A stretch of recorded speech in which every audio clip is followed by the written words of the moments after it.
저희가 한 몇 주 정도에 걸쳐서 복음의 내용을 배우냐고 좀 다시 본문에서 좀 벗어났었는데, 다시 본문으로 돌아가면 계시록 지금 14장 6절입니다. 6절, 7절 보시면 내가 보니 또 다른 천사가 하늘 가운데로 날아가는데 그가 땅에 거하는 자들 곧 모든 민족과 족속과 언어와 백성에게 선포할 영존하는 복음을 가졌더라, 이렇게 되어 있습니다. 그래서 영존하는 복음은 지난번에 말씀 다 드렸죠. 복음이라는 게, 이게 영존하는 복음은 우리가 알고 있는 구원의 복음이 아니라는 거죠. 그래서 복음이라는 게 일반 명사이기 때문에 여러 가지 뜻으로 있다는 거 말씀드렸습니다. 그래서 그 영존하는 복음은 그 중에서 또 계시록에 나오는 복음, 영존하는 복음은 7절에 나오니까 그 얘기 설명드리기 전에는 복음에 대해서 여러 가지 의미로, 그러니까 복음이 여러 가지 뜻을 쓰는 한 구절만 찾아보겠습니다. 히브리서 4장 2절입니다. 왜 제가 히브리서를 보냐면, 신약에 있는 복음은 전부 다 그 구원에 대한 얘기다라고 생각하기가 쉬우시잖아요. 신약 복음은. 왜 저희가 복음 중에서 은혜의 복음, 구원의 복음을 가장 많이 하는데, 히브리서에도 그 은혜의 복음이 아닌 복음도 있다는 겁니다. 히브리서 4장 2절 보시면요. 4장 2절 보시겠습니다. 우리뿐만 아니라 그들에게도 복음이 선포되었으니 선포된 그 말씀이 그걸 들은 자들 속에 믿음과 섞이지 아니하였으므로 그들에게 유익을 끼치지 못하였노라, 이렇게 되어 있죠. 근데 그 위에 보십시오. 그러므로 우리는 두려워할지, 1절 보시면, 그러므로 우리는 두려워할지 그분의 안식에 들어갈 약속이 우리에게 남아있을지라도 우리 가운데 어떤 사람이 거기에 이르지 못할까 염려하노라. 그럼 1절 2절 보면 이 복음은 안식에 들어갈 복음이라는 얘기입니다. 안식에 들어갈 복음이 뭘까요? 3장에 보시면요, 3장에 지금 이 히브리서 3장은 뭐에 대한 얘기냐면 출애굽 얘기입니다. 출애굽 해가지고 출애굽을 해서 광야 사역을 하다가 가나안에 들어가는 얘기입니다.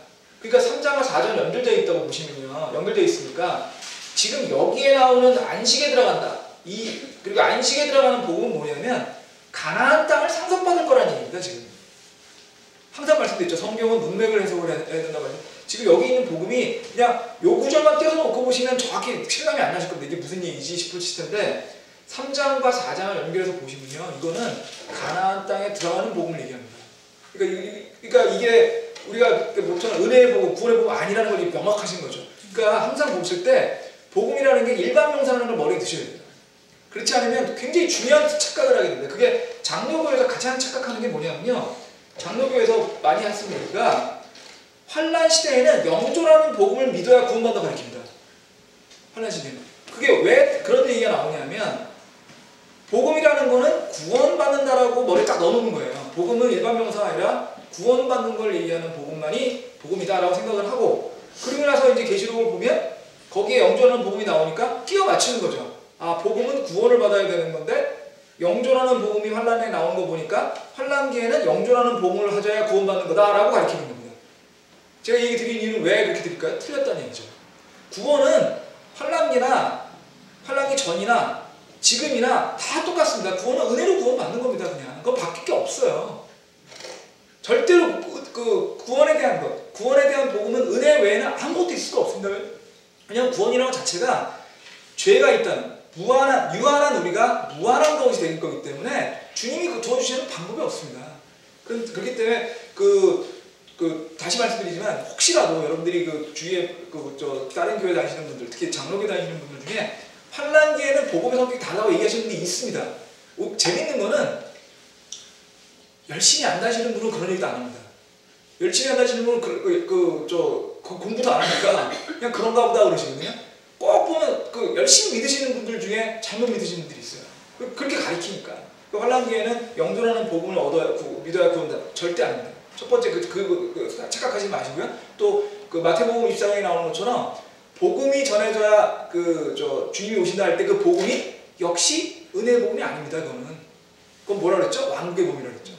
이해되시죠? 그래서 이제 이 정도로 해서 6절은 이제 정리하고요. 다시 말씀드리지만, 이 복음에 대한 거를 보통 명사냐 고유 명사라는 걸 헷갈릴 때 굉장히 심각한 문제가 생기기 때문에 이 복음에 대한 얘기를 많이 드렸고요. 그러면 이제 영존하는 복음은 뭐냐 이거죠. 장로교에서 말하는 영존하는 복음을 통해서 환란에 구원받는 게 아닌데, 그럼 영존하는 복음은 뭐냐? 7절 보겠습니다. 그가 큰 음성을 이르되 하나님을 두려워하고 그분께 영광을 돌리라. 그분의 심판의 시간이 일어났으니 하늘과 땅과 바다와 물들의 그런들을 만드신 분께 경배하라. 이겁니다. 영존하는 복음의 내용이 이겁니다. 영존하는 복음이 뭐죠? 세상을 심판하는 이분이 계시고, 그분이 창조주 하나님이신 걸 알고, 그 창조주 하나님을 두려워하고, 그 창조 하나님께 영광을 돌리고 경배하라는 얘기입니다. 그 무슨 얘기냐면 하나님께서 창조주인 하나님께서 이 땅을 심판하실 거고 이 땅을 심판하시는 하나님을 두려워하고 경배해라. 쉽게 얘기해서 겁먹어라는 얘기입니다. 주님이 이렇게 심판하시기 때문에 너네는 두려워해라 이런 얘기입니다 지금. 근데 여기서 또 중요한 게 있습니다. 7절에 그가 누구죠? 그가 천사입니다 지금. 다른 복음들은요. 다른 복음들은 인간이 정한 상관이 없습니다. 다른 복음들은 인간이 정한 왕국의 복음 누가 정했나요? 제일 먼저 얘기한 것들은 유대인들이 했고요. 신약에서 제일 먼저 나온 사람은 침례자 요한이 전했죠. 사람이 전하고 있습니다. 은혜의 복음 우리 같은 사람들도 전하고 있지 않습니까? 그죠? 은혜의 복음, 왕국의 복음. 그런데 영광의 복음, 영원한 복음은 천사가 전하고 있다는 거죠. 그리고 이 천사가 전하고 있는 영광의 복음의 또 하나 중요한 얘기는 뭐냐면 창조주 하나님이 심판하실 거라는 얘기입니다. 근데 하나님이 심판하실 수 있는 권능이 있으신 이유는 하나님이 이 땅을 만드셨기 때문입니다. 이 땅을 만드신 분이니까 이 땅을 소유하시는 거고, 그러니까 벌을 주시거나 붓을 줄 수 있는, 심판할 수 있는 권능이 있으신 거죠. 본인 거니까. 그죠? 그래서 이 영존하는 부분이 굉장히 그런 내용인데, 이게 좀 낫죠? 영존하는 부분이 이 영존함이 왜 필요하냐면요. 환난기 때 어떤 일이 있습니까? 사람들이 하나님을 두려워하지 않습니다. 환난기 때 사람들이 하나님께 영광을 누리지 않고요. 하나님의 심판이 있으실 걸 잊어버리고 있습니다. 그건 뭐냐면 하나님이 창조주라는 걸 잊어버리고 있다는 거죠. 그래서 하나님을 경배하지 않고 있습니다. 이게 정확히 실감이 안 나신다면요. 왜 이런 얘기 할까요? 지금 무슨 맥락에서 얘기하고 있는 거죠? 짐승의 표 받는 얘기에서 얘기하고 있잖아요. 짐승의 표를 받는다는 게 뭐냐는 거죠. 주님을 경배하지 않고 적그리스도, 사탄을 경배한다는 거 아닙니까? 그리고 짐승의 표를 받는 거는 사탄을 경배하는 거에 대한 일종의 징표가 되는 거니까, 지금 이 얘기가 나온 맥락을 보면 사탄, 적그리스도가 사람들을 미혹하고 또 협박해서 짐승의 표를 받을 수밖에 없는 상황으로 몰고 가고 있을 때 천사가 얘기를 하는 겁니다. 짐승의 표를 받으면 너네들이 결국 주님의 심판을 받게 될 건데 그래도 짐승의 심판을 받겠냐? 주님이 심판하실 거를 너네 두고 있어라. 사탄의 적그리스도의 꾀임에 넘어가는 거에 조심해라. 이 얘기를 하고 있는 거지 지금. 그러니까 그걸 잘 들어야 되는 거죠. 잘 들어야 되는 건데 이 얘기를 잘 듣는다면, 천사의 이 영존하는 복음을 듣는다고 한다면 짐승의 표를 받지 말아야 되겠죠. 짐승의 표를 받지 않는 거, 그게 행위로서의 걸 말씀드리는 게 아닙니다. 짐승의 표를 받지 않는다는 뜻은 뭐냐면 결국 주님을 경배하고 적그리스도를 경배하지 않겠다는 뜻이거든요. 적그리스도를 믿지 않겠다는 뜻인데, 주님을 믿겠다는 뜻인데 그걸 하게 되겠죠. 영존한 걸 믿는다면. 근데 여기서 하나 중요한 게 있습니다. 지금 여기서 짐승의 표를 받는 거랑 주님을 믿는 것 중에서 어느 게 더 근본적인 걸 말씀드리는데, 답은 당연한 겁니다. 믿는 거. 주님을 믿는 게 더 중요한 거죠. 당연히 중요한 겁니다. 그래서 짐승의 표는 주님을 믿는 거에 대한 그냥 징표에 불과합니다.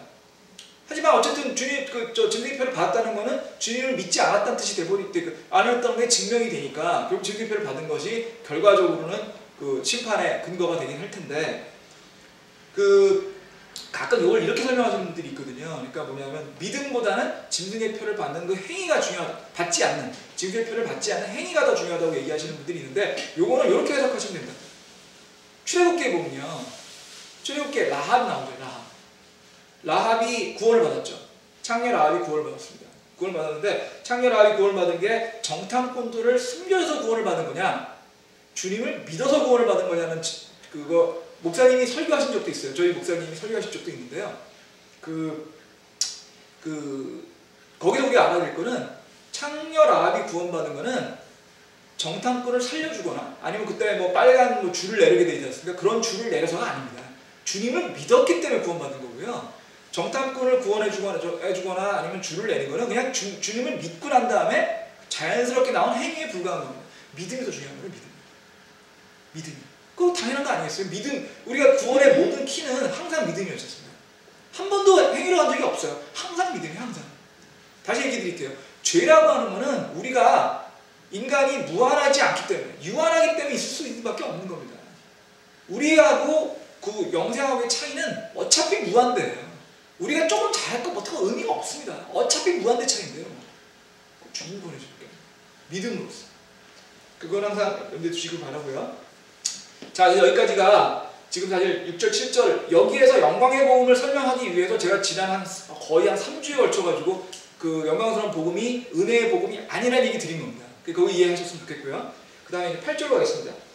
또 다른 천사가 듣다는 이르되 큰 도시 바빌론이 무너졌도다 무너졌도다.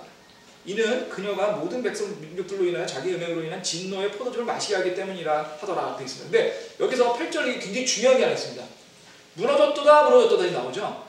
지금 우리가 14장을 하고 있지 않습니까? 그런데 그 바빌론이 무너진 거가 계시록에 몇 장에 나오면 17장과 18장에 나옵니다. 17장에 나오는 바빌론은 종교적 바빌론이고요. 18장에 나오는 바빌론은 정치적 바빌론 해가지고 바빌론이 두 번에 걸쳐서 나오는데 그 바빌론 도시가 무너진 거는 17절, 18절이에요. 그럼 여기 14절, 18장에 나오는 무너졌다가 뭐냐는 거죠. 앞에 나와요. 그래서 이것도 또 잘못 설명하시는 분들이 왕왕 있어요. 어떤 분들이 있냐면 그래서 이걸 갖고서 이제 그 계시록에서 계시록이 잘못됐다. 진짜 그렇게 얘기해주고 있습니다. 계시록이 이래서 계시록을 믿을 수 없는 거다. 이렇게 얘기하시는 분들이 있어요. 근데 이거는 그냥 이렇게 생각하시면 됩니다. 그 명백한 사실일 경우에 반드시 일어날 걸 알고 있어요. 반드시 일어날 걸 알고 있으면 그거는 뭐 확실하게 할 수밖에 없거든요. 그러면 미래를 과거 시제로 얘기할 수 있습니다. 그게 일반적인 우리 글을 쓰는 과정에서 이게 예를 들면요. 나 큰일 났다. 나 죽었네. 나 죽었다. 이렇게 얘기하시잖아요. 나 무슨 큰일이 있었으면 난 죽었어 이제. 난 내일 가면 난 죽었어. 이렇게 얘기하시잖아요. 과거형으로 얘기한다고요. 우리도. 예를 들면 내가 무슨 큰 사고를 쳤습니다. 숙제를 안 했어요. 근데 일요일날 저녁인데 그걸 안 왔습니다. 월요일 아침 학교에 가야 되는데 숙제를 안 했어요. 저희 작은 애가 맨날 하는 일인데 그럼 저건 애가 맨날 그러잖아요. 죽었어 나는. 죽을 거라는 얘기지 죽었다는 건 아니잖아요. 근데 죽었다고 과거형으로 얘기죠. 왜? 확실하거든요. 죽은 게. 똑같은 겁니다. 무너졌다는 이걸 뭐라고 보통 부르냐면 예언적 과거 시제라고 부릅니다. 예언적 과거 시제. 아주 그런 표현이 있습니다. 예언적 과거 시제. 과거 시제로 얘기하지만 예언하고 있는 거예요. 어떤 예언이죠? 명확한 예언인 거죠. 그럼 바빌론이 망하는 건 명확합니다. 너무 명확하기 때문에 과거랑 똑같은 거예요. 이미 명확하게 일어날 겁니다. 그래서 무너졌다 이렇게 얘기하고 있는 겁니다. 그래서 또 다른 천사 이름이 이르되 그 바빌론이 무너졌다 얘기하는데 여기 또 하나 중요한 게요. 두 번 얘기하고 있죠. 무너졌다. 그냥 무너졌다 하면 될 텐데 두 번 얘기하고 있어요. 이건 뭐 얘기하기 쉬우시죠? 반복해서 강조하고 있는 겁니다. 강조하고 있는 거고 이렇게 반복해서 강조하는 경우에 대한 게 성경에 또 여러 번 여러분들이 알고 계실 게 있어요. 뭐냐면 진실로 내가 너에게 말하니 이렇게 얘기하시죠. 주님이 얘기할 때 그렇게 많이 얘기하십니다. 진실로 복음서에 보면 진실로 너에게. 근데 진실로 알고 역시 무슨 뜻이냐면 주님이 굉장히 강조하시는 거예요. 이거 분명히 내리 알아야 된다. 강조하시는 거예요. 내가 진정으로 얘기하는 거다. 이렇게. 근데 진실로가 영어 성경에 보면은 베릴리도 있습니다. 영어 very much, thank you very much 할 때 그 very 있지 않습니까? 거기다 그걸 부사형으로 바꿔서 베릴리 해가지고 베릴리하고 해가지고 우리나라 성경에는 진실로 돼 있어요. 근데 그 베릴리가 원래 성경의 원전이 물론 킹제임스 성경이 저희가 영어 성경에서 가장 잘 번역되어 있고 제일 잘 그러니까 킹제임스 성경을 쓰고 있죠. 왜냐면 우리는 헬라어를 모르니까. 하지만 신약 성경은 헬라어로 쓰여 있습니다. 그리스어. 그리스 원전에 뭐가 있는지 볼 필요가 있거든요. 베릴리를 헬라어로 하면 여러분이 몇 개 모르시는 헬라어 단어 중에 하나가 나옵니다. 아멘입니다. 베릴리가 헬라어로 아멘입니다. 그러니까 보통 이제 다음 시간에 꼭 조금 시간 내면 하는데 오늘은 뭐 많이 얘기는 안 했는데요. 아멘이라는 뜻을 여러분들이 그냥 습관적으로 아멘을 하시잖아요. 그럼 보통 아멘이 이게 동의, 확인 뭐 이런 뜻으로 생각을 하죠. 뭐 목사님이 무슨 얘기하면 목사님 가끔 그러시지 않습니까? 내 말에 동의하시죠 얘기 아멘 하셔야죠 그러잖아요. 목사님 설교하시다 말고. 그러면 이제 우리는 가만히 있다가 아멘 하시죠 하면 그때 와서 아멘 하죠. 왜냐하면 통역중이기 때문에. 근데 그 아멘이라는 말이 원래는 진실로라는 뜻입니다. 진실로 원래는. 근데 그 말이 이제 계속 쓰이다 보니까 동의한다, 확인한다는 뜻으로 약간 변형이 되긴 했는데 그런 뜻입니다. 그래서 이 베릴리가 아멘이라는 뜻인데 역시 그것도 확인하는 의미로 중복돼서 사용되고 있는 거고요. 자, 근데 오늘 그러면 그거는 이제 뭐 이렇게 상대적으로 많이 난 거니까 다음 시간 되면 좀 더 설명을 드리고 오늘은 더 중요한 거 얘기 드리겠습니다. 큰 도시 바빌론이 무너졌다 되어 있습니다. 바빌론이 무너진 거에 디테일한 얘기는 17장하고 18장이 나옵니다. 지금 잠깐 볼까요? 계속 17장 보시겠습니다.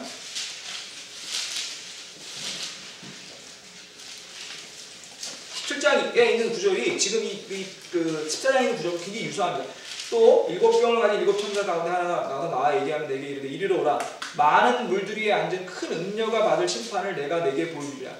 땅의 왕들이 그녀와 음행하였고 땅에 거주하는 자들도 그녀의 음행의 포도주에 취하게 되었다 하고 이처럼 영안에서 나를 광야로 데리러 가니라. 내가 보니 한 여자가 신성모독한 이름들로 가득하고 7머리와 10뿔을 가진 주홍색 짐승에 탔더라.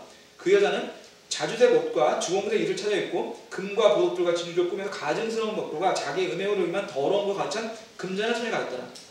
그 여자의 이마에 한 이름이 기록되어 있으니 신비라 큰 바빌론이라 땅의 창녀들과 가증왕들이 어미라 하였더라. 내가 보면 그 여자가 성도들의 피와 예수님의 수혈의 피에 취하였으므로 내가 그녀를 보고 크게 놀라며 이상하게 여기니 라고 되어 있죠. 자, 여기서 이제 여러분들 음녀라고 하는 단어가 영어로는 그 whore라고 하는 단어인데 굉장히 심한 욕설입니다. 영어에서 아주 나쁘게 얘기하는 그냥 뭐 매춘부 정도의 개념이 아닙니다. 매춘부보다 훨씬 더 나쁜 의미의 그러니까 욕설 같은 그런 느낌이거든요. 근데 지금 이 큰 음녀에 대한 얘기가 쭉 나오는데 큰 음녀를 뭘로 하고 얘기하고 있죠? 바빌론이라고 되어 있다는 건 그러니까 이름이 써있다는 거 아니에요? 바빌론으로. 그 여기 17장 1절부터 6절까지를 읽고서 여러분들이 얘기할 수 있는 거는 이 음녀라고 하는 거는 여자를 얘기하는 게 아니라는 얘기죠. 이거는 음녀라고 상징을 했을 때 의인을 그러니까 사람처럼 의인화했을 거고 뭔가를 상징하는 얘기하는 겁니다. 지금 보면은 그 설명하는 걸 쭉 읽어보시군요. 이거는 그 뭔가를 상징하고 있는데 그 상징 굉장히 가증스럽고 지저분하고 추악하고 나쁜 것들을 설명하려고 하다 보니까 음녀라는 이름을 이용해서 설명하고 있는 거예요. 의인화한 거예요. 의인화한 거. 그래서 바빌론에 대해서는 보통 3가지 정도의 설명을 합니다. 바빌론은 첫 번째는 실제 도시일 것이다. 그런 얘기도 됩니다. 실제 바빌론이라고 부르는 도시 얘기할 수도 있고요. 두 번째는 바빌론을 중심으로 하는 바빌론의 종교체계를 얘기할 수도 있고요. 세 번째는 바빌론을 중심으로 하는 정치체계. 그 3가지를 다 얘기합니다. 그래서 계시록에도 보면 17장과 18장에 걸쳐서 17장은 종교적 바빌론, 18장은 정치적 바빌론 나눠서 설명을 하죠.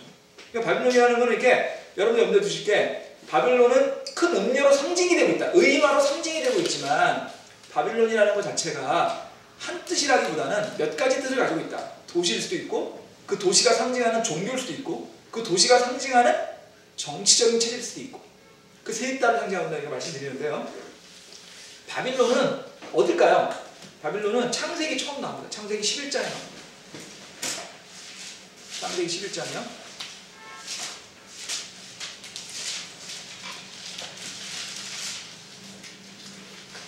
창세기 11장 1절부터 보겠습니다. 온 땅의 언어가 하나의 말이 하나였더라. 그들이 동쪽에서부터 이동하여 시날 땅에 있는 평야를 만나 거기 거하노라. 그죠? 그 다음에 그들이 서로 이르되 다 우리가 벽돌을 만들어 건져 굽게 하고는 돌 대신 벽돌을 취하고 회반주 대신 진흙을 취하며 지금 바벨탑을 쌓고 있는 겁니다. 또 이르되 자 우리가 우리를 위하여 도시와 탑을 세우고 탑의 꼭대기를 하늘에까지 닿게 하며 우리가 우리를 위하여 이름을 내고 이로써 온 지면에 널리 흩어짐을 면하자 하니라. 그랬더니 거기서 보시면요. 자 주께서 6절 보겠습니다. 주께서 이르시되 보라 백성들이 하나여 또 그들이 다 하나님을 가지고 있어서 이 일을 시작하였으므로 이제 그들이 상상하고자 하는 일을 어떤 일을 막지 못하리라. 8절 이처럼 주께서 거기서 그들을 온 지면에 널리 흩으셨으므로 그들이 그 도시 세우기를 그쳤더라. 그러므로 그 도시의 이름을 바벨이라 했으니 이는 주께서 거기서 온 땅의 언어를 혼잡하게 하셨기 때문이라. 주께서 거기서 그들을 온 지면에 널리 흩으셨더라. 여기서 시날 땅에 나오는 게 바벨이라는 얘기 아닙니까 지금 결론적으로. 시날 땅에 가서 이런 거예요. 시날 땅에 갔는데 시날 땅에 가서 사람들이 문자 그대로 주님과 맞먹으려고 한 겁니다 지금. 야 이거 우리 정말 큰 탑을 쌓아가지고 주님 하나님까지 다 보자. 탑을 쌓았어요. 바벨탑이죠 그게. 바벨탑을 쌓으니까 주님께서 언어를 바꿔가지고 그걸 못 쌓게 만드시고 흩어지게 하신 거죠. 그래서 그 장소를 원래는 시날이었는데 바벨로 바꿨다. 그 바벨이 바빌론입니다. 지금 어디냐면 이라크입니다. 이라크죠. 저희 교회 그 매튜 형제님이라고 얼마 전부터 오시는 미국 형제님 한 분 계시잖아요. 그분이 미군 복무하신 분인데 이라크에 파병 나가셨던 분이에요. 그분이 지난번에 저랑 밥 먹는데 그 얘기 하시더라고요. 자기가 지금까지 이라크 갔을 때 제일 이렇게 좀 뭐랄까 감동적이었던 거는 그 바빌론을 봤다는 바빌론 유적지가 있거든요. 지금도 그 바빌론 유적지를 가서 봤는데 너무너무 감동적이었대요. 근데 자기만 감동적이기 때문에 성경을 모르는 사람은 그냥 뭔가 싶은데 본인은 되게 감동적이었대요. 바빌론에 지금 이라크 땅이 있어요. 그리고 여러분이 잘 아시는 후세인 있잖아요. 사담 후세인이 그 바빌론을 발굴을 해가지고 아주 그거를 그냥 발굴 정도에 안 그치고 그냥 그러니까 뭐라 그러죠? 복원이라고 그러나요? 복원을 해놔가지고 바빌론 도시에 있습니다. 지금 원래 바빌론 도시를 말한 대로 뭐 했다고 하는데 제가 보기에는 좀 유치하게 했던데 어쨌든 바빌론을 복원해놨어요. 지금 있습니다. 근데 거기가 지금 신할 땅이라는 바빌론이고요.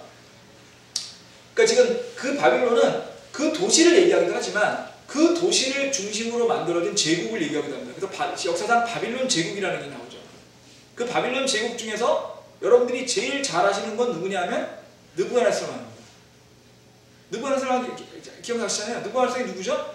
유다 왕국을 멸망시켜가지고 유다 왕국에 있던 이스라엘 백성을 바빌론으로 끌고 갔던 그 왕입니다. 그죠? 그 바빌론 끌고 간 걸 뭐라고 부르죠? 바빌론 유수라고 그러잖아요. 그 바빌론 유수가 뭐냐면 바빌론의 포로로 잡혀갔다는 뜻이에요. 그냥 한자어로 해석을 하면 바빌론 제국이 커져서 그 바빌론 제국이 어디죠? 유대 왕국, 남유대 왕국을 멸망시키고 남유대 왕국에 있던 사람들을 잡고서 전부 다 어디로 데려갔어요? 바빌론 데려갔다는 거예요. 그러니까 바빌론 제국, 이 바로 바빌론 도시에서 시작이 됐고요. 제가 가끔 그 얘기 드리죠. 제가 저같은 경우에 성경을 읽으면서 가장 실감이 날 때가 어떠냐면 성경에 나오는 얘기랑 저희가 역사책이나 이런 데서 봤던 게 겹쳐질 때, 그 시간이 같을 때 성경이 정말 역사라고 하는 걸 느낌이 있다고 그랬으니까 바빌론 제국의 느부갓네살 왕에 대해서는요, 뭐 여러분들이 많이 들으셨으니까 그러려 하는데 또 하나 말씀드릴게요. 함무라비 법전이라고 들어보셨어요 혹시? 세계사 시간에 보면 가장 최초의 법령이라고 하는 함무라비 법전이 바로 바빌론에서 만든 겁니다. 근데 바빌론 제국은 두 번 있었어요. 고바빌론이 있고 신바빌론이 있습니다. 고바빌론은 지금으로 치면 BC 1800년대 쪽이고요. 신바빌론은 BC 500년 정도, 600년 정도 때 해가지고 한 1000년, 1200년 정도 차이가 있는데 함무라비 법전은 고바빌론 때 얘기고요. 느부갓네살 왕에는 신바빌론 때 얘기입니다. 하지만 다 바빌론 제국에서 만든 겁니다. 재밌으시죠? 바빌론은 역사입니다. 지금 어디죠? 이라크에 가면 저는 못 봤지만 매튜 형님은 눈으로 보고 오셨고 뭐 어렵게 생각하실 필요 없이 바빌론 유적지 해가지고 치시면요 인터넷 유튜브에 잔뜩 나옵니다. 있어요. 지금도 실제로 있었고 지금도 남아있는 유적이 있는 지대. 그거 어디냐? 이라크에 있는 겁니다. 그러니까 바빌론이 확실히 있다는 걸 아시겠죠? 그 다음에 이 바빌론 제국은 어디에 많이 나오죠? 다니엘서에 많이 나옵니다. 다니엘서 우리 굉장히 많이 했지 않습니까? 다니엘서 뭐 제가 더 오늘은 설명 안 드리겠는데 다니엘서 2장에 보면 형상 나오잖아요. 형상. 금부터 머리부터 뭐 금부터 쭉 내려가는 그게 바로 바빌론 느부갓네살 왕한테 얘기한 거잖아요. 기억이 잘 안 나시는 것 같아요. 한번 보겠습니다. 다니엘서 2장 보시죠. 말씀드리는데 이게 표정이 이게 그랬나 싶은 보시겠죠.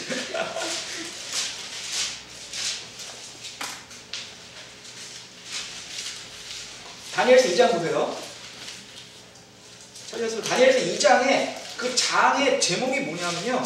느부갓네살의 꿈이에요. 느부갓네살의 꿈이라고 되어 있어요. 아주 그 제목. 그 다음에 그 1절부터 23절까지고요. 24절에 보면 다니엘의 해석이 있습니다. 다니엘 해석이 있어요. 그 다니엘 해석이 있어가지고 31절에 보시면 오 왕이여 왕이 보셨사온데 보소서 큰 형상입니다. 이 큰 형상이 왕 앞에 섰으니 그것의 광치가 뛰어나며 그것의 형태가 두려우니 그 형상의 머리는 정금이요 그의 가슴과 두 팔은 은이요 그의 배와 두 덮쳤다니 노시오 이렇게 되어 있잖아요. 그 형상의 머리인 정금이 바빌론 제국이라고 얘기했거든요. 이게 바빌론이에요 지금. 이 바빌론을 지금 얘기를 하고 있는 거고 이게 계시록에 나오는 그 큰 도시 바빌론인데 이거는 바빌론 이 바빌론 제국과 바빌론 도시가 연결돼 가지고 설명할 수 있는 거죠. 그런데 여기서 하나 우리가 이제 여기까지 설명드렸으면 궁금한 점이 있어야 됩니다. 계시록은요 언제 때죠? 미래 얘기죠 지금. 미래 얘기죠. 바빌론 제국이 멸망한 거는요 페르시아 제국에서 멸망했습니다. 저희가 다니엘서 저희가 지난번에 엔티크라이스트 그렇죠 적그리스도 얘기할 때 역사 쫙 기억나세요? 역사 얘기했을 때 그때 말씀했죠. 바빌론 제국은 페르시아 제국 우리 성경에 나오는 고레스 왕에 의해서 멸망됐습니다. 키르스 대제라고 부르는 사람인데 멸망된 게 그게 그 BC 530년경에 멸망을 했어요. 그러다 보니까 바빌론 제국이 무너진 거는 BC 500년경이에요. 그런데 왜 큰 도시 바빌론이 계시록에서 미래에 멸망하냐고 나오냐면 말이 안 되잖아요. 바빌론 제국이 멸망한 거는 그때고 지금으로 쳐도 2500년 이상 전이고 지금 우리가 계시록이 언제 올지 모르지만 최소 앞으로 미래라고 한다면 2, 3년 전에 있었던 일을 왜 바빌론을 얘기하냐 이거죠. 이 얘기는 여기 바빌론이 도시 바빌론은 아니란 얘기죠. 도시 바빌론이 아니고 아까 말씀드린 것처럼 바빌론이 상징하는 다른 거라고 얘기를 드려야 되는데 바빌론이 상징하는 다른 거는 두 가지가 더 있다고 했잖아요. 바빌론이 상징하는 종교적인 바빌론, 또 바빌론이 상징하는 정치적인 바빌론이 있을 수 있을 거다. 여기서 바빌론은 그걸 얘기하는 겁니다. 정치적 또는 종교적 바빌론. 여기서 저는 하나 종교적 바빌론에 대한 얘기 드리겠습니다. 바빌론이 상징하는 종교적 형태의 바빌론, 그러니까 바빌론의 고대 종교 체제, 이걸 지금 상징하고 있다고 말씀드릴 수 있거든요. 근데 바빌론의 고대 종교 체제라고 얘기하시면 여러분들 다 이렇게 생각해요. 어쩌라고? 2500년 전에 이미 망한 건데 그게 뭐 고대 종교 체제가 뭐 2500년 전에 뭘 했는지 우리가 뭐 알 수도 없는 거고 그렇게 생각하시죠? 저도 그렇게 생각했습니다. 그렇지 않아요. 제가 이것도 몇 번 말씀드리거든요. 저희 애가 대학을 다닐 때 수업을 이제 신청을 했다가 이거 아무래도 바꿔야 되겠다 해서 연락을 한 적이 있었습니다. 아빠 이거 도저히 수업은 아닌 것 같아. 이거 바꿀 게 어떻게 생각해요? 아 그럼 바꿔라. 그게 뭐냐면 History of Christianity였어요. 기독교 역사라는 과목을 들었었는데 교양 과목으로.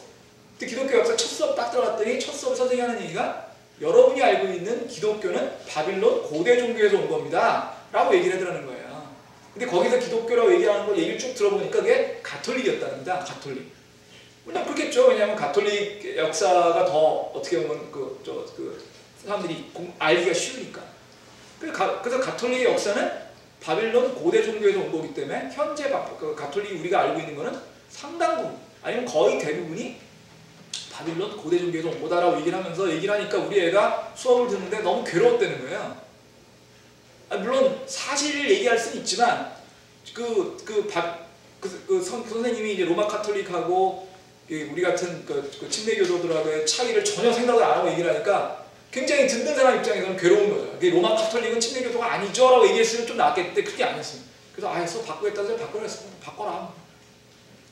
제 얘기 왜 드냐면 현재 우리가 알고 있는 로마 카톨릭이 바로 바빌론 고대 종교에서 나온 거라는 얘기를 제가 하는 게 아니라 학자들이 이렇게 얘기한다는 거예요. 수업 시간에 가르친다는 겁니다. 로마 카톨릭 교회는 고대 바빌론 종교에서 온 겁니다.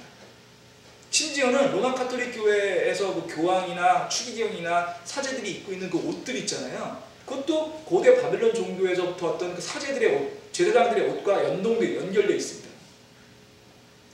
그 얘기는 뭐냐면 그래서 이 바빌론이 무너졌다라고 얘기했을 때 여기에서 우리가 생각해 볼 수 있는 거는 이 바빌론이 가장 우리가 현재 상태에서 알 수 있는 거는 이게 로마 가톨릭 시스템이라고 생각할 수 있습니다. 그러니까 환란기가 왔을 때, 환란기에서 바빌론이 무너졌을 때 할 때는 로마 카톨릭이 무너지는 시점이라고 얘기할 수 있는 거 아니에요. 이렇게 얘기하면은 굉장히 싫어하는 분들이 많습니다. 로마 카톨릭 믿으시는 분은 말할 것도 없고요. 상당수의 개신교, 장로교 이런 분들도 굉장히 싫어하세요. 이런 얘기하면. 그리고 굉장히 많은 사람들이 뭐라고 생각하냐면 로마 카톨릭이 큰 집, 개신교는 작은 집, 그리고 침례교는 개신교의 일부 이렇게 생각하신다고요. 그렇게 생각할 수 있는 개연성은 이해가 되는데 그게 아닌데 그렇게 생각을 하세요. 로마 카톨릭과 우리가 믿는 믿음이 비슷하다고 생각한다고요.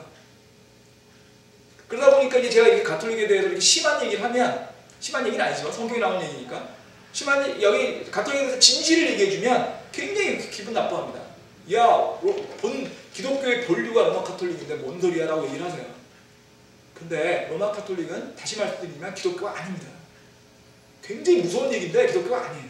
언제 저희가 그 계시록이 다 끝나거나 아니면 계시록 끝나기 전이라도 로마 카톨릭에 대한 얘기가 나오게 되면 카톨릭에 대한 얘기를 좀 더 말씀드리겠습니다. 좀 더 이것도 최소한 서너 시간 이상 얘기 드려도 맛도 못 볼 정도로 많은 얘기인데요. 로마 카톨릭은 바빌론 고대 종교에서 나왔고요. 그냥 이 얘기만 몇 개 드릴게요. 원래 로마의 종교는 다신교였습니다. 다신교였고 그 로마의 종교는 또 어디서 온 거냐면 그리스에서 온 거예요. 여러분들 그리스 신화라는 거 아시죠? 그리스 신화, 로마 신화를 같이 부릅니다. 그리스 로마 신화. 왜냐하면 로마인들이 그리스 신화를 그냥 가지고 와서 자기네 신화로 바꿔버렸어요. 로마 사람들은 정말 좋게 말해서 플렉서블한 사람들이었거든요. 나쁘게 말해서 줏대가 없었고, 좋게 말해서 플렉서블한 사람들. 로마는 자기들이 점령한 나라에서 자기가 필요한 건 다 가져갔습니다. 그리스를 점령했죠. 그리스를 제국을 멸망시키려는 날 그리스 제국의 신화를 가져가서 그게 로마의 신화로 만들었습니다. 그래서 로마의 주신이 누구였냐면 유피테르입니다. 유피테르가 주피터예요. 제우스예요. 제우스랑 유피테르는 똑같은 신입니다. 우리가 많이 알고 있는 다이애나라고 하는 신 있잖아요. 그리스 신화에 나오는 다이애나하고 제 이름 로마 신화에서도 이름이 있는데 같은 신이에요. 다 이름만 조금씩 다릅니다. 다 같은 신이에요. 그러니까 그리스 로마 신화라고 부른 이유는 그게 같기 때문에 그렇습니다. 그래서 로마는 기본적으로 다신교사회였어요. 그리고 근데 재밌는 거는 그 그리스의 다신교 문화는 또 어디서 왔냐? 바빌론 고대 종교에서 온 겁니다. 바빌론 고대 종교에는요, 가장 기본이 되는 게 세라미나스인가요? 제가 갑자기 말이 헷갈리는데 하는 여신이 있고요. 그 여신과 여신의 아들인 담무스라고 하는 두 신이 중심이 되는 게 바빌론 고대 종교의 기본입니다. 세미나리스하고 담무스, 바빌론 고대 종교의 기본을 보면요, 세미나리스하는 그 여신이 담무스라고 하는 자기 아들을 안고 있는 게 그게 그 바빌론 고대 종교의 아주 기본적인 거예요. 그게 그리스와 로마를 거치면서 그 세미나리스가 뭘로 바뀌었냐면 다이애나로 바뀌었습니다. 다이애나가 누구냐면요, 에베소에 큰 다이애나 신성이 있었다는 거 기억나세요? 그래가지고 사도행전에 보면 그런 얘기 나오잖아요. 에베소에 있는 그 은세금업자, 데메트리오스인가요? 은세금업자가 거기 와서 바울이 얘기를 하면서 이 다이애나가 진짜 신이 아니다 그랬더니 바울을 죽이려고 그러잖아요. 기억나시죠? 결국 그 다이애나 신이 어디서 왔냐? 세미나리에서 온 거예요. 근데 보세요. 어디서 많이 보신 것 같지 않으세요? 어머니가 애를 안고 있는 게 그게 다이애나 신, 그 다음에 세미나리스에 연결되어 있는데 그게 가톨릭의 마리아하고 아기 예수 연동되는 겁니다. 다 같은 거예요. 성경에 아기 예수 안 나옵니다. 예수님은 무서우신 분이에요. 하나님이시라고요. 아기 예수 안 나온다니까. 마리아요, 몇 구절 안 나옵니다. 진짜 마리아는 정말 중요하지 않은 사람이에요. 그 구약에서 보면, 신약에서 보면. 근데 왜 마리아가 아기에서 안고 있는 게 모든 가톨릭 성당에 가면 제일 중요하지 않습니까? 은총이 가득하신 마리아라고 한다니까요. 저희 어머니하고 저는 열심히 안 했어요. 저희 어머니는 정말 열심히 했어요. 은총이 가득하신 마리아요. 맨날 하셨다니까요. 몇십 년을. 돌아가신 저희 아버지도 그러셨고요. 돌아가시 전에 회심하시긴 하셨지만 그랬어요. 왜? 하나님이 아니라는 얘기죠. 은총이 전부 가톨릭은요, 사실상 마리아 숭배입니다. 근데 마리아 숭배, 다이아나 숭배, 세미나리스 숭배 전부 다 연결돼 있어요. 그게 어디서 나오냐면 고대 대모신이라는 게 있습니다. 대모신이 큰 대자, 어머니 모자거든요. 큰 어머니 여신이거든요. 대지를 여자로 보고요, 어머니로 봅니다. 왜요? 대지에서 작물이 나오잖아요. 어머니가 애를 낳듯이 대지에서 작물이 나옵니다. 그러니까 농경사회에 됐을 때 그 어머니 여신을 노려서 많은 풍요를 달라고 한 거예요. 풍요와 다산의 신이에요. 풍요와 다산의 신. 그게 세미나리스, 다이애나 다 연결된 거고, 그게 마리아 숭배로 연동된 겁니다. 그러니까 지금 현재 우리 로마 카톨릭에서 믿고 있는 가장 핵심 사상은 고대 바빌론 종교하고 기본적으로 같은 거예요. 그러니까 고대 바빌론 종교에서 온 거라고 학교에서 가르치는 거죠. 대학교에서. 그것도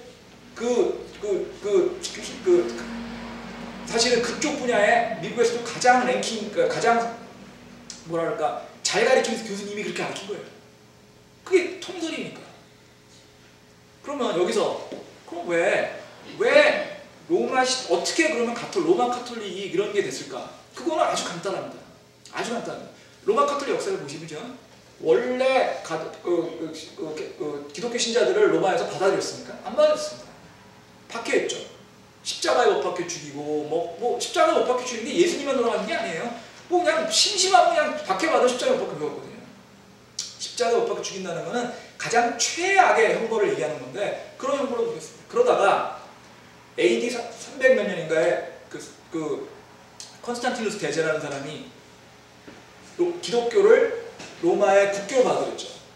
근데 저는 개인적으로 로마사를 굉장히 좋아합니다. 로마사를 굉장히 좋아해가지고 로마 역사를 많이 책을 많이 보는 편이라서 로마 사람들을 조금은 이해를 하는데, 로마 사람들은 굉장히 실용적인 사람들이었어요. 기본적으로 굉장히 실용적인 사람들. 그래서 이 사람들은 자기가 이길 수 있으면 자기가 이기지만 자기가 이길 수 없으면 그냥 받아들이는 그런 아주 그냥 플렉서블한 사람들이었어요. 그래서 로마에서 기독교를 받아들이게 된 거는 이런 뜻으로 보시면 됩니다.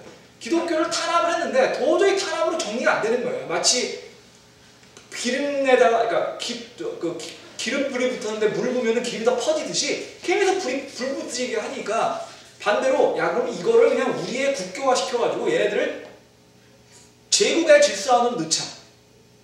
왜냐하면 반대를 하는 사람을 제국의 질서 밖에 놓으면 어떻게 되죠? 제국이 흔들립니다. 로마 제국의 황제들의 입장에서 가장 중요한 거는요, 제국의 안전이에요. 제국의 안전하려면 제국에 있는 사람들이 전부 다 황제하고 로마의 질서 체제를 유지해야 되는데, 그리스도를 믿는 사람들, 기독교인들이 있다 보니까 그 로마의 그 질서 체제를 믿지 않는 거거든요. 그러니까 할 수 없으니 그걸 처음에 누르려고 했죠. 작으니까. 근데 이게 너무너무 커지니까 이게 어쩔 수 없으니까 야 그럼 대신 이거를 그냥 그리스도의 그리스도 믿음을 로마의 국교로 해가지고 로마로 쳐가지고 이 사람들을 그냥 양성화시키자, 이렇게 된 겁니다. 그런데 거기에 교묘한 수법이 있었습니다. 뭐가 있냐면 양성화시키면서 거기에 과거에 로마가 믿고 있던 많은 믿음들을 짬뽕을 시켜버렸습니다. 그래야지 모든 사람들한테 퍼치기가 쉬우니까. 거기에 들어갔던 것들이 로마가 과거에 믿고 있던 많은 다신들, 그 신들을 로마 카톨릭이 집어넣었어요. 그게 뭐냐면 성인입니다. 카톨릭 가면 성인 엄청나게 많죠? 그 성인들이 다 살아있었던 사람 같지 않으세요? 물론 살아있던 사람이 있습니다. 예를 들면 김대건, 안드레아 신부 같은 사람은 성인인데 그냥 살았던 사람이죠. 그 누구리 아는 애도. 하지만 살아있지 않았던, 실존하지 않았던 성인도 굉장히 많아요. 그럼 원래 어떤 것에서 나온 거냐면 그냥 믿고 있던 잡신들, 로마가 믿고 있던 잡신을 기독교하고 짬뽕을 시켜서 집어넣었는데 없애버리자니까, 싫으니까 안 되겠다. 이거는 그래가지고 그냥 이거를 하나님으로 치기는 알 수 없으니까 신은 아닌데 그 밑에 있는 성인 레벨로 넣자. 그래서 가톨릭에 보면 별 성인이 다 있어요. 도둑에 대해서 해주는 수호 성인도 있고요. 그 다음에 저 어부의 수호 성인도 있고요. 별별 수호 성인이 다 있다니까요. 가톨릭에 하면. 그게 원래 그 잡신에서 온 거예요.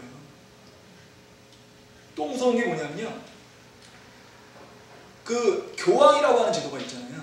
교황이라는 제도. 교황이 지금은 이제 됐지만 사실은 국교화가 되면 사실은 로마에서 처음에 이걸 국교로 한 기독을 받아들이면서 그 교황이라는 제도, 그때는 교황이라고 부르지 않고 로마에 있던 가장 이제 최고 제사장이라는 제도를 만들었는데, 그 최고 제사장이라는 제도가 폰티펙스 막시무스라고 합니다. 라틴어로. 최고 제사장이라는 뜻이거든요.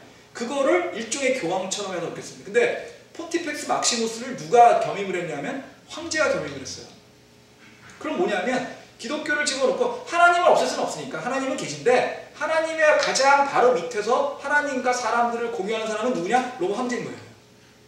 그 로마 황제가 모든 사람들을 갖다가 전부 다 그러니까 하나님 믿는 건 오케이. 근데 나를 통해서 믿는 거야. 나를 통해서. 그러니까 결국 하나님의 대리인 비슷한 경우로 너네들 나 달라. 로마 카톨릭은 그렇게 생긴 겁니다. 로마 카톨릭이 로마의 국교가 된 거는 굉장히 정치적인 거예요. 절대로 기독교 좋으니까 저 콘스탄티누스 대제가 나는 기독교를 믿어야 되겠다 해가지고 한 거 아니에요. 정치적으로 이 전체 어마어마하게 큰 거대한 제국을 통치하다 보니까 이렇게 해야지 되겠다 한 거예요. 당연한 얘기지만 로마 카톨릭은 그러다 보니까 처음부터 정치적인 구조입니다.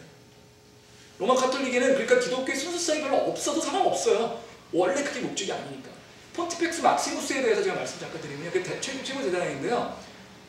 폰티펙스 막시무스 중에 여러분이 제일 유명하게 아는 사람이 하는 사람이 있을 겁니다. 율리우스 카이사라고 있죠. 율리우스 카이사. 줄리어스 시저. 영어로는 줄리어스 시저고요. 율리우스 카이사. 율리우스 카이사르는 로마 황제가 아닙니다. 황제 되기 전에 죽었죠. 그 아들인 그러니까 양자인 아우구스투스가 처음으로 황제가 됐죠. 옥타비아누스가 그 첫 황제가 아우구스투스인데, 율리우스 카이사르는 황제가 아니었습니다. 하지만 율리우스 카이사르가 굉장히 오랫동안 죽을 때까지 놓치지 않았던 직책이 하나 있습니다. 그게 뭐냐면 폰티펙스 막시무스. 최고 제사장이라는 거는 한 번도 바뀌지 않았습니다. 그러니까 로마는 기본적으로 종교 체제를 이용해가지고 사람들의 통치를 하려고 했던 데거든요. 그걸 기독교를 이용한 거예요. 로마 카톨릭이 거기 된 겁니다. 그래서 정리를 해보면 로마 카톨릭은 기독교가 아닙니다. 기독교를 이용해서 로마의 통치자를 만든 겁니다. 그건 이것만 생각하시면 돼요. 왜 마리아한테 기도하냐는 거. 그거만 아시면 돼요.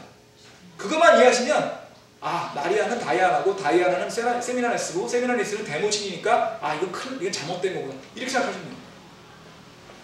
왜 로마 카톨릭 사람들이 그렇게 열심히 마리아를 지키는지 이제 이해가 되시죠? 마리아의 무염수태라고 들어보셨어요? 마리아는 원죄 없이 예수님을 배웠고 마리아는 승천했다. 성모 승천이라는 거 아시죠? 성모 승천. 마리아는 승천했다는 거예요. 그냥 마치 에녹이 올라가듯이.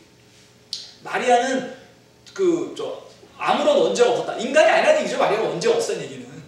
원죄라는 거는 인간이기 때문에 있는 거잖아요. 인간이 아니라는 얘기예요. 그럼 뭐냐? 완전 하나님이라. 그러면 예수님은 뭐냐는 거죠. 또 마리아는 하나님의 어머니라고 나옵니다. 마리아 하나님의 어머니래요. 가톨릭은 마리아를 숭배하는 종교입니다. 카톨릭은 굉장히 위험합니다. 제가 저하고 저희 어머니하고 카톨릭 출신이고요. 저하고 저희 집사람하고 성당에서 결혼했어요. 저는 더 이걸 실감하는데, 근데 재밌는 점은요, 아무것도 모르는 사람이, 성경이나 이런 거 아무것도 모르는 사람이 우리 교회에 와보고 가톨릭 교회에 가가지고 어디가 더 좋냐면 100% 가톨릭 교회가 좋다는 거예요. 더 멋있고요, 음악도 더 좋고요, 그 다음에 웅장하고요, 굉장히 전체적으로 합니다. 왜? 그거 수천 년 동안 사람들을 통제하기 위해 그런 걸 한 거거든요. 그러니까 여러분들 성경을 우리가 공부해야 되는 이유는 이런 겁니다. 성경을 우리가 공부하지 않으면 너무나 쉽게 섞게 돼 있습니다. 너무나 쉽게. 근데 이게 그냥 단순히 잠깐 속아서 문제되는 게 아니라 우리의 구원에 달린 문제잖아요. 구원에 달린 걸 속으시면 안 되지 않습니까? 그죠? 근데 성경을 공부할 수밖에 없습니다. 가톨릭이 가장 나쁜 저거긴 하지만 가톨릭뿐만이 아니라니까요. 많은 사람들이, 많은 거짓 선생님들이 우리를 속입니다. 그걸 저희들 공부해서 해야 되는 거죠. 바빌론 이제 이해되셨죠? 바빌론은 그렇고요. 그래서 거기 보시면 바빌론한테 물었던 바빌론이 그런 이제 로마 카톨릭 쪽이고, 이는 그녀가 모든 민족들로 하여금 자신의 은행으로는 진노의 포도즙을 마시게 해줍니다. 이게 여기서 보시면 모든 민족들이 나오죠. 그 얘기는 뭐냐면 바빌론, 로마 카톨릭만 망하는 게 아니라는 거예요.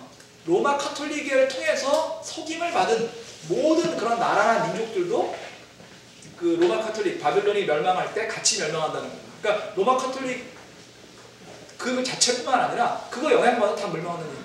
그래서 무서운 얘기죠.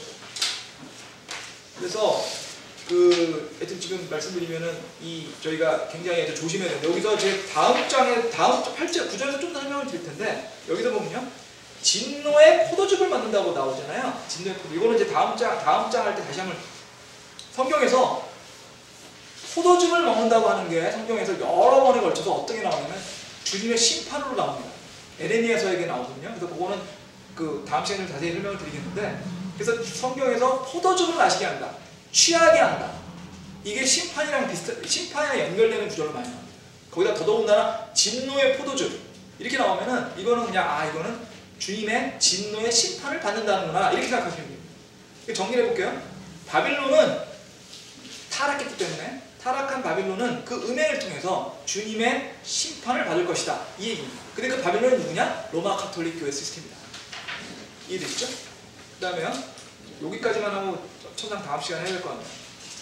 그럼 이제 바빌론이라는 뜻인데요, 아까 여기 잠깐 드렸죠. 바빌론은요, 바벨에서 왔다고 했죠. 바벨에서. 근데 바벨은 뭐라고 그랬죠? 원래 신앙이라고 그래서 불렸습니다. 바벨을 불린 건 뭐냐면 탑을 만드니까 언어를 많이 만들어서 혼란스럽게 만든다고 이게 나왔다는 거죠. 그러면 바빌론의 뜻은요, 혼란이라는 뜻입니다. 혼란. 바빌론이 원래 또 혼란이라는 뜻입니다. 그래서 우리가 또 여기서 하나 중요한 게 하나 있습니다. 그러면 바빌론의 뜻이 혼란이라고 있듯이 저희가 이 혼란이라는 것이 과연 무엇인가를 생각해 볼 수 있는데요. 혼란은요, 이렇게 보시면 돼요. 섞여 있는 겁니다.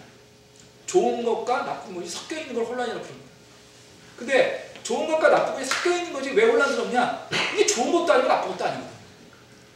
차라리 다 좋으면 문제가 없죠. 다 나쁘면 또 문제가 없습니다. 좋은 것과 나쁜 게 섞여 있으니까 도대체 이거를 어떻게 봐야 될까 하는 문제가 생긴다는 거죠. 저 위에 성경 공부 끝난 모양이에요.